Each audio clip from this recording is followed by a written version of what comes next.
So some of you placed pickup and store orders and never picked them up. And there was potatoes in a couple of those orders. After orders sit for a couple weeks, we contact you, and if you don't reply after 2 months, we just issue a refund. Well, because we got potatoes, I didn't want them going to waste. So I thought, heck, let's plant some potatoes. And since some of you forced my hand of planting potatoes, I figured I might as well bring you guys along, show you how we plant potatoes and kind of how we prep a bed from start to finish, how we plant them and get them growing. And we're still not too late. It's basically early July, and it's gonna be still a perfect time to plant potatoes because we still have about 85 to 95 days left in our growing season. Let's go. First thing we're doing is we are preparing our trenches. Now, it is so important to dig a trench 8 to 10 inches deep. That's where we're gonna put our seed potatoes, but also our secret ingredient. It's what we always use. If you watch this channel, it's probably not a secret, but for those of you that are new, welcome. This secret is gonna take your potato growing game to the next level. So we are spacing our trenches out that are 8 to 10 inches deep, about 10 to 12 inches wide. That's gonna give us plenty of room for us to grow potatoes and allow them to sprawl and spread. And I find that much closer, you can still get good production, but they get a little bit crowded. I like 8 to 12 inches. That's good spacing there. Now, next thing we're gonna talk about is the soil. You'll notice the soil is absolutely beautiful. I mean, it is like, this is a dream come true. If you ask me, Luke, what does good soil look like? I would have a picture of this for what good soil looked like. This is basically pure compost that over time has just been amended. We grew carrots in this bed last year, so there's some sand in here from when we grew carrots, but it is loose, it is well draining, it is dark as night, it is just, oh my gosh, it smells like a forest floor. Just a great soil for growing potatoes. You don't want heavy soil, you don't want sticky soil, you don't want compacted soil. You want nice, loose, well-draining, fertile soil because potatoes, they're heavy feeders, which we'll talk about fertilizer in a second, but they need that fertility, but they also are a tuber. And if the tubers stay wet for too long, they end up rotting. Also, the compaction can actually reduce the size of the potatoes. It's heavy clay that can actually kind of press in on the potatoes and keep them from actually forming and growing to their full size. It also reduces root development. And since you want more tubers, the tubers form on the tips of roots, and less roots equals less potatoes. So the more loose and well draining your soil is, the better. I'm gonna get done digging these trenches here for us to put the potatoes in and move on to the next step. Now let's talk about the elephant in the room. We got the trenches made, we're ready to plant potatoes. But you're probably wondering, Luke, it's July. Why are you planting potatoes so late? I thought potatoes need to be planted a long time ago. And they can be planted a long time ago, but they don't have to be. I think this is an incredibly common misconception. You see, at the shop, our potato selling season, we sell as indicated by what was left behind from a few orders that got forgotten, and we sell them in the spring. And they are always seen as a spring crop. Now, I know that in not all regions, this is gonna be possible. Like if you're in Oklahoma where it gets super hot, if you're in Arizona where it gets even hotter, where you're in, let's say Texas, right? Those southern states, they get really hot and really dry, not quite practical to plant potatoes this time of year in those states. However, in a lot of the Midwest, and especially northern states, we're given basically a perfect opportunity for 2 different planting windows. We can plant an early season planting of potatoes that's ready somewhere around kind of early to mid-August, late August. We're gonna be harvesting that first round of potatoes after about 85 to 90 days. Then we're given an opportunity, a second opportunity, because our season isn't so crazy hot, it isn't so crazy dry, that we can plant a second harvest of potatoes because our season is also long enough. And this gives us an opportunity around early July, right now, for us to plant fall potatoes. Now, are they going to be quite as large? No, they aren't, but they're still going to be potatoes, and we're still going to get a really good amount of sizable potatoes in the amount of time we have. You absolutely can plant potatoes for a fall harvest. I think it's often just such a misconception that it needs to be a spring crop because they get planted typically about 1 to 2 weeks before your last frost date. So for us, we would put potatoes in the ground like the 3rd week in April is when we put potatoes in the ground. Well, because we do that, everyone just has this association that it's an early spring crop. It's an early spring crop. You know, potatoes are the first thing you plant out in your garden.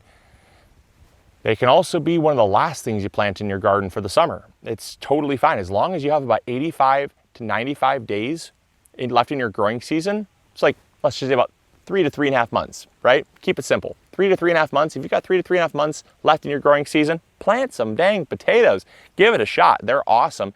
And it gives you a kind of a succession where your spring harvest is ready in early to mid-August. But then this planting that we're going to put in the ground, it won't be ready until early to mid-October. And that's going to give us a wonderful window where we can enjoy those potatoes we harvest in August, eat them, enjoy them, put some away in storage. But the reality is that the potatoes that are kept in storage for too long end up going bad. Well, the ones we harvest in early October, they have all that fresh storage life built in. So we can usually get those potatoes to last well into January or February in cold storage down in our basement. And so definitely not too late. The varieties we're planting today are the Russet Burbank and the Red Pontiac. Why? It's because those were the ones left over. I got a couple other varieties that we're going to throw into our giving garden for the soup kitchen and the food pantry. But what we're planting today are just those two varieties. We're just doing 2 rows and 2 rows, keeping it nice and simple. And I'm really excited about it. So I'm going to open these up, and then we're going to add into the trenches our secret ingredient. So I'm just going to address the elephant in the room here before you guys run to the comments about it. Yes, I know that my seed potatoes are super stringy. I don't think they're going to yield nearly as much as if they would have if they had nice formed eyes. Like we had a couple, okay, like we had a couple that were great, but the rest of them, I mean, they're really stretching, okay? I understand. Again, this was not my doing. These were just sitting at the shop, and I don't like stuff to go to waste. So because I don't like stuff to go to waste, we're throwing them in. Are they gonna do fine? Probably, we're definitely gonna get potatoes. Are we gonna get as many? Probably not. You don't want your potatoes, your seed potatoes, to get super leggy like that. That's just not great by any means, but they're gonna be fine. We're still gonna get some potatoes. I would be shocked if we don't get a single potato. So yes, you can still plant leggy seed potatoes. We get asked that all the time. And some people will say, I left my potatoes below my, in my pantry or below my sink for too long, and it looks like it looks like an alien that's growing underneath my sink. Is it still okay? Yeah, it's still fine. Just you don't want it to get too leggy, especially it becomes unwieldy to like untangle them, but they'll be fine. So we're just gonna throw those in there. Now, under normal circumstances, if the eyes were normally formed, we would be careful to point them eye side up. This is just like, don't do what I'm doing. This is just because they're way too overgrown. And because they're so overgrown, I'm just throwing them in like that. But this one is not terrible. So I'll show you this one here. So like, see these eyes here, it's still overgrown, but not terrible. We want these to mostly point up, not down. These are not roots. They're actually shoots. So we want them to go up to the sky. And we're gonna just toss those in there. And then once those are in, again, I hope I have you at the edge of your seat for this one, because I'll tell you what, the secret ingredient has taken, it's totally taken the world by storm in all of our videos. By the way, this paper, just brown craft paper, so I just end up throwing it into the planting hole. It'll just degrade and feed the worms and break down and end up giving something back to the soil. So I just don't like it blowing around the farm. So if you see me doing that, it's just because all that scrap paper ends up breaking down. So this secret ingredient has taken the world by storm. It is so popular now, ever since we had a couple of videos that we talked about it and they went viral, because my uncle grows potatoes. He grows about 200 acres of potatoes commercially. And so I happen to know a guy, and he said that he actually started applying this to his potatoes. Horse feed. Alfalfa is really what it is. This is the secret ingredient. It is amazing for your potatoes. We've done this now. This is our 3rd year of doing this since I learned this from my uncle. he said, Luke, since I started using alfalfa, not only have my potatoes gotten bigger and healthier and more beautiful, but they also are more disease-free, and it's just all around better. The soil quality stays better as well. It reduces compaction. It feeds the worms, which in turn feed the potatoes. And since potatoes are heavy feeders, which we'll talk about in a second, they need that. And since alfalfa is rich in nitrogen, the nitrogen actually feeds the potatoes the nitrogen they need while breaking down and actually amending the soil at the same time. And because the alfalfa is actually fermented, it's slightly acidic, and that helps to raise the acidity or lower the pH, and that helps prevent potato scab. It is just absolutely unbelievable how much of a game changer this has been. And some of you have tried this and wrote in saying your potatoes have never been better. They've never been better. Thank you so much for this tip. And I said, thank you so much for this tip, because he really just took everything that I knew about potatoes, flipped it upside down, and changed the game for how I grow potatoes. And so, yeah, I'm just so appreciative of that tip. So now, like I said, we go to our local Tractor Supply. They really love us. Get ourselves a nice 50-pound bag of alfalfa. You can get the alfalfa pellets or the chunks. I get whatever's on sale because we're not feeding horses, so we don't need the crazy expensive stuff. But just get whatever you can find on hand, the pellets or the chunks. These are the chunks today. Doesn't really matter. But this right here is compressed, fermented alfalfa pellets, chunks, cubes, alfalfa.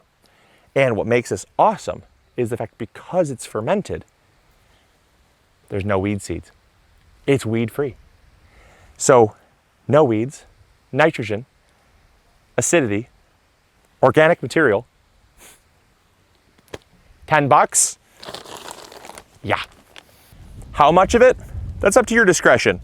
I usually, if they're chunks like this, I'll throw, I don't know, 20 or 30 of them in the trench like that.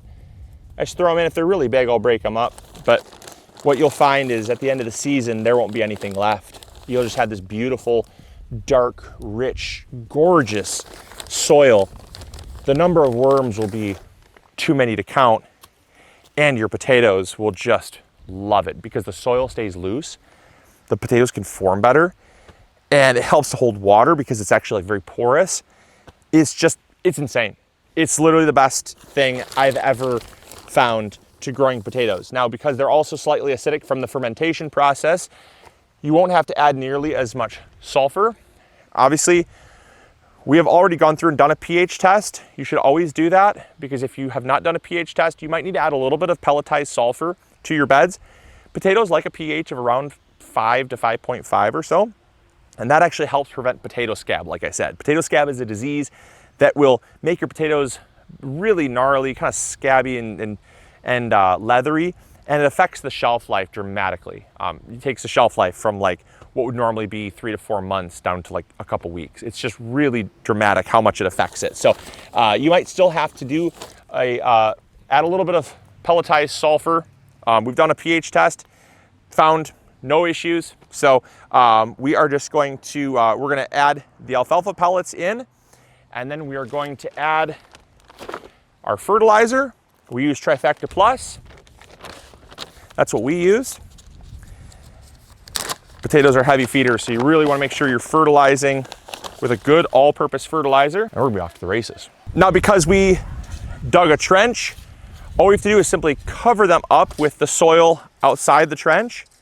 And what that is going to do is it's going to bury the potatoes about 8 to 10 inches deep, since that's how deep the trench was.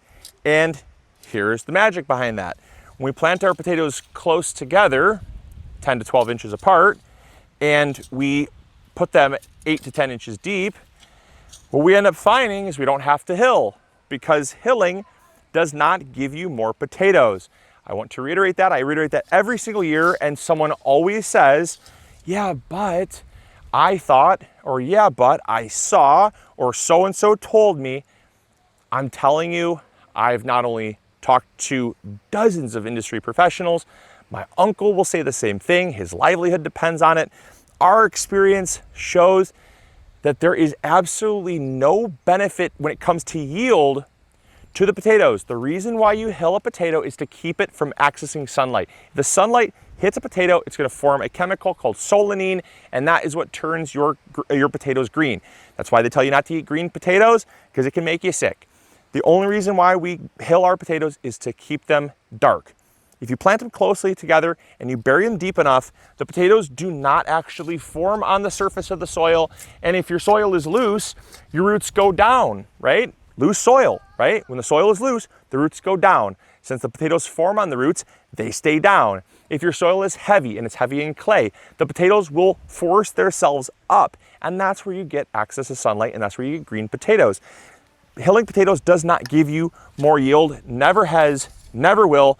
There's no benefit to potato yields, and this does not need to be hot takes from the garden, because that's a different episode for a different day, but it does not give you more yield.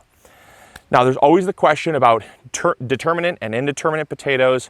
There's no such thing as determinate and indeterminate potatoes. We talk about that every single year as well. There is an early, a mid, and a late season potato. They will flower at varying stages. Flowering does not determine potato readiness. When your potatoes flower, it determines maturity, but it does not determine when potatoes are ready to be harvested. That is because the flowering is basically the maturity period of the plant, which is where potatoes can start to be formed, but it does not mean they're ready to be harvested yet. At that point, they're still pretty small. The flowering happens because the flowers actually will produce potato berries. And if you harvest the seeds from those potato berries, you can actually grow potatoes from seed. It's a novelty, it's really super cool, but it's a lot more work than just throwing a seed potato in the ground. But it's definitely can be really cool. But those flowers form fruits, right? The plant's not ready to be harvested yet because that fruit still has to set on the plant and ripen and do all that stuff. It's a very common misconception that the moment they flower, the moment you're ready to harvest. It's totally not true at all. So let them flower. Then when they actually form flowers, do yourself a favor. If you don't want to save the berries and actually have that novelty of growing potatoes from seed, take them off. Take the berries, take the flowers off. It's actually going to divert more energy back down into the tubers. You're going to get larger and more tubers because it's less energy being expelled upward into the upper part of the plant. And then the final thing comes down to watering. So we're going to be watering these on a regular basis. The soil's nice and dry. It's going to be loose and well draining, so it's going to dry out fairly fast. As the plants grow, they're naturally going to mulch and cover the soil. So that's going to kind of resolve itself. But one thing I don't want you to do, and I see this all the time and it bothers me, is someone saying, stop watering your potatoes after they flower. It'll help the plants to die. Yeah, it'll help them to die because you're not watering them, and then you'll be really bummed when your potatoes are undersized. Let the plants die naturally. Let them die naturally. Don't force them to die. Just let them die naturally. Everyone's going to do things a little differently. You ask 10 people, they're going to give you 11 different answers. But by letting them die naturally, you're going to let all that energy go into the potatoes the way it naturally would, and you're going to end up with far more and far bigger potatoes in the long run. So that's planting potatoes for you. I hope you guys enjoyed. I hope you all learned something new. I'm really excited to see how these do.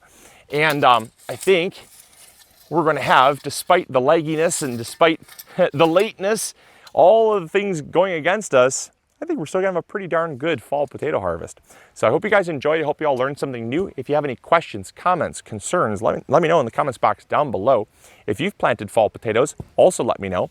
And lastly, if you have tried alfalfa pellets, I would love to know. Let me know how it did for you in the comments box. I definitely would like to know. And I'm sure a lot of other gardeners would like to know your experience as well. So as always, catch you guys later on the next episode. Grow bigger. We'll see you later. Bye. Hey, thank you so much for watching today's video. I really appreciate it. If you enjoyed, consider clicking this one. You'll probably enjoy it just as much. I want to thank you for your viewership because without it, this channel would not be as amazing as it is.